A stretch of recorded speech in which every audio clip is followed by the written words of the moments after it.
Hello everybody and welcome to another episode of Peteman Reviews. Today we're reviewing the Stunticon G1 Leader Motormaster. As you can see, we've started him off in truck mode. Later on we'll look at him in his other three, technically four modes. So what would that make him, a quadruple changer, I guess? He doesn't come with any accessories, unfortunately, for this particular version that I bought, so he doesn't come with any of the Menasor parts or his little car either, but we can still go over the different modes that he has. So we start off in the truck mode. My thoughts on it are, God, it's small. You know, when you consider something like Prime, well, the cab of Prime alone, the G1 version, is pretty much the same size as the truck. I quite like the detailing around the front, particularly this part, which is obviously meant to be very reminiscent of Optimus Prime, and the extra, I suppose that would be the sleeper section of the cab there at the top. Quite like the detailed in here as well. The actual trailer itself is, it's alright, does the job.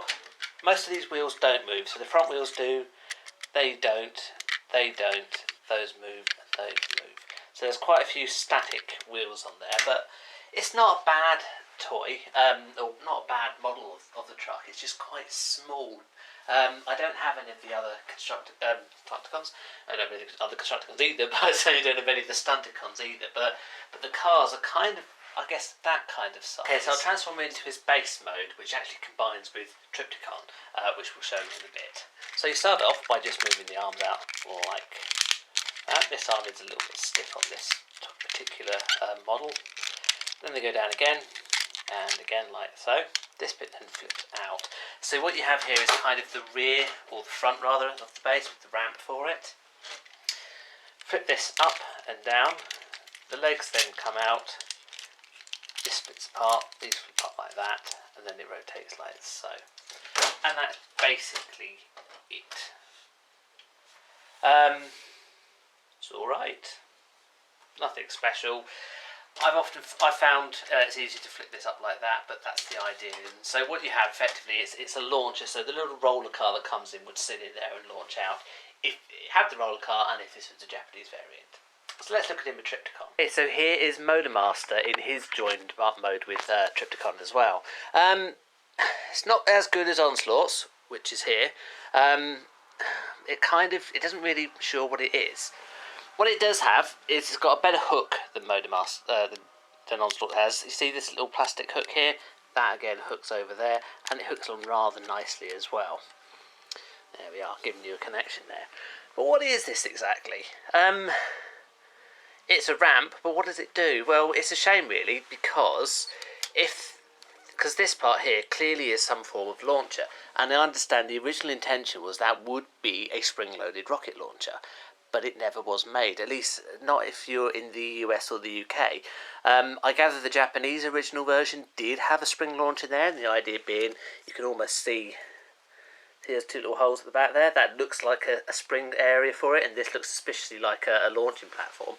So I can imagine you could launch little cars off there. You could probably fit the original Stunticons in there and launch them off, and that makes sense. But as it is now, it's kind of a halfway house, isn't it? It's not a bad idea, being able to combine it like that, but what does it do? This part annoys me. So if we get Trypticon's little guy here, he doesn't fit under.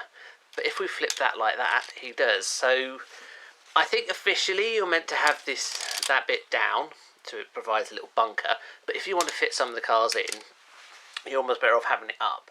Plus it kind of connects over the join as well, so I think it looks quite good. Personally, I prefer it like that.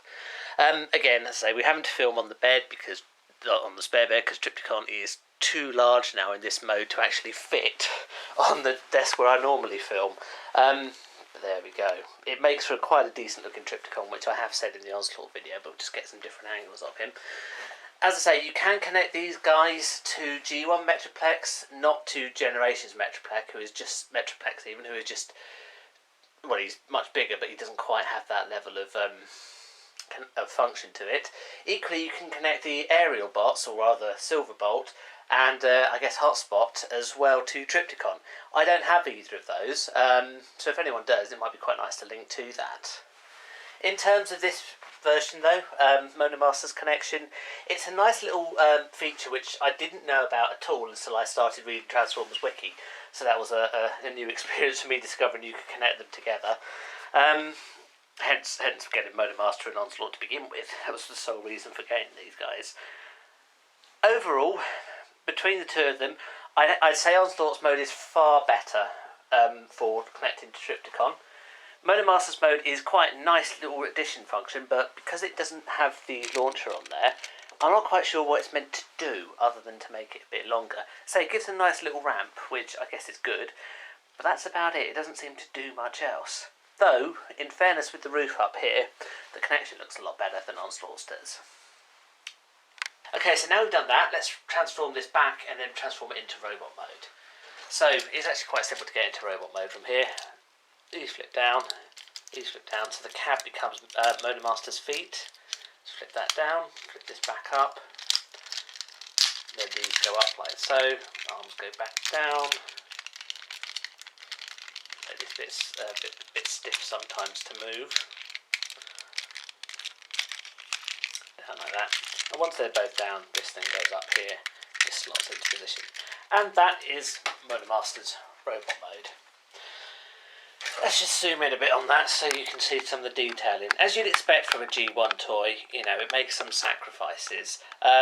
Motormaster is suffering badly from a lack of head, which, while he obviously has a face, it's built in there, so he's got no peripheral vision and the head doesn't move or anything. There's actually the same problem that Menasor suffers from, because Menasor's the head just slips over there, which is a bit disappointing. That's probably the biggest fault, I'd say, with Menasor and the G1 version, is the fact that he doesn't really have much in the way of a head. Otherwise, the arms do go up and down like that, they waggle like that. And then you've got the feet there. So it's, you know, it's not too bad as the toys go. It's reasonable size. So you've got movement with the arms. Okay, it's a bit of the wonderful brick, but that's some limitations based on the fact that it's also a combiner. In fact, it is a combiner with sections. It does give you some, you know, leg movement left and right, so you can kind of have him do the splits if you wished. Why you would, I don't know, but you could. That's pretty much all there is to say with it. Just show you in combiner mode. So in combiner mode, this top half here stays as it is. You can see the two pegs here. That's where the little roller car would go, and Mentor's face would go in there. And then here you would put the two arms of Menasor. The legs just flip. So what you want to do is just move down like that. So it kind of gives him wider hips. That's so that when the two Stunticons form, the rest of the legs are there and his feet, they don't collide with each other really. This then flips round to the back like so. Same deal with that. And then you've got, I think you've got some more armour that goes over there. And that's basically it. Now, I said I don't have any of the Stunticons, but I do have the C-Cons, and as it's a Scramble City combiner, they all work in the same way, so I'll just demonstrate with the C-Con. So if you want to make it an arm, so you just slot that in there, like so, and I have to bring along the C-Con weapon as well. And that's basically it. So you have kind of Menacon, a combination of Menasor and Piranicon.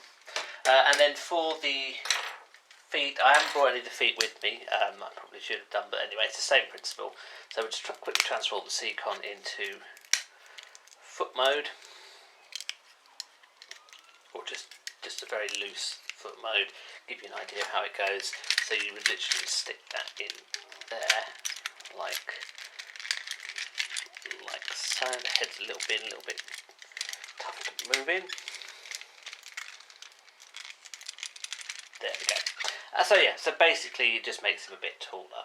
It's alright. I say Menasor is probably one of the shorter of the the combiners, probably as a direct result of, I seem to have got that wedged in, so that didn't go very well. There we are.